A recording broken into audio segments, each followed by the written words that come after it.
Alors bon, ça c'est son point de vue, quoi. Honnêtement, je pense que cela va faire mal et il est possible que des gens comme moi, qui veulent juste vivre en paix, en bonne entente et en communion avec les autres, en pleine plein la poire. Voilà. Et ce jeune garçon s'appelle Florent D. Alors je dis à Florent D, je suis tout à fait d'accord avec toi. Je suis d'ailleurs consterné que vos élites communautaires vous traitent finalement comme les élites capitalistes françaises ont traité le paysan français en l'envoyant dans les tranchées face aux paysans allemands. Ils vous envoient au casse-pipe.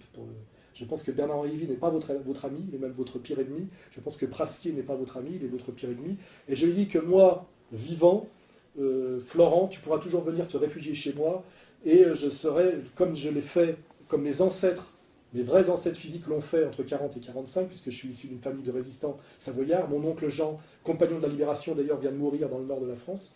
Lui, il a fait 4 ans de camp, 2 tentatives d'évasion, rejoint De Gaulle dès l'appel du 18 juin, aviateur, observateur, descendu au-dessus de l'Allemagne, etc. C'est-à-dire, je viens, moi, d'une famille de résistants savoyards, qui sont un haut lieu de la résistance.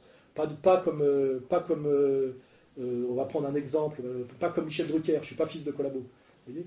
Donc je te dis Florent D, car je ne suis pas un racialiste et que je suis un humaniste authentique. Moi, mes amis et tous les gens d'égalité et de réconciliation te protégeront en faisant virilement rempart de leur corps contre tous les ennuis qui pourraient un jour t'arriver malheureusement à cause de la folie de tes élites et à cause de la bêtise malheureusement des masses qui malheureusement se transforment quand les choses dérapent, comme on le sait toujours, en bêtes sauvages. Voilà. Vous-même, vous vous considérez un Gaulois, c'est ça? Oui, je dis gaulois parce que c'est le mot, à la limite, comme on avait lancé le mot beurre, finalement, qui n'était pas très respectueux non plus. Ouais. Je dis gaulois parce qu'effectivement, je suis un français moyen. Je fais partie de la majorité silencieuse. En fait, je suis celui qui fait partie de la communauté la plus vaste, ce qui bien qu'il ne bénéficie de la protection d'aucune communauté. Mais ce qu'on dit, Alain Soral, il a des origines juives. Comment? On dit que vous avez d'origine juive, des origines juives, non?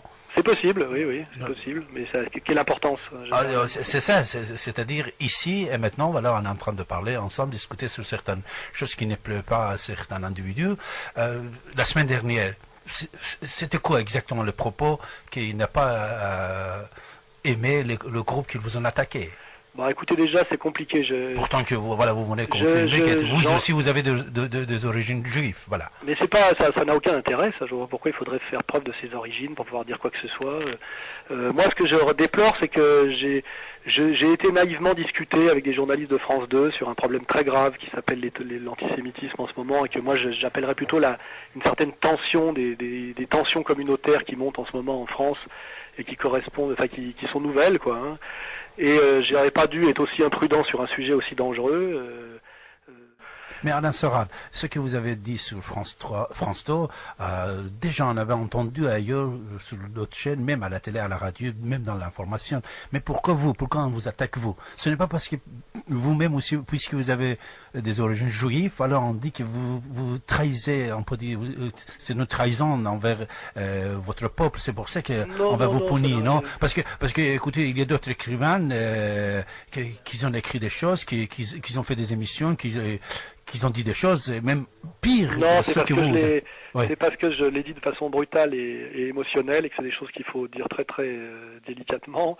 Et c'est parce que le climat est très mauvais et c'est aussi parce que je pense qu'il y avait une volonté de m'envoyer à la rupture. C'est-à-dire que sur un sujet aussi délicat, on donne le micro, on prépare les questions et les réponses. Et là, c'était m'envoyer au clash.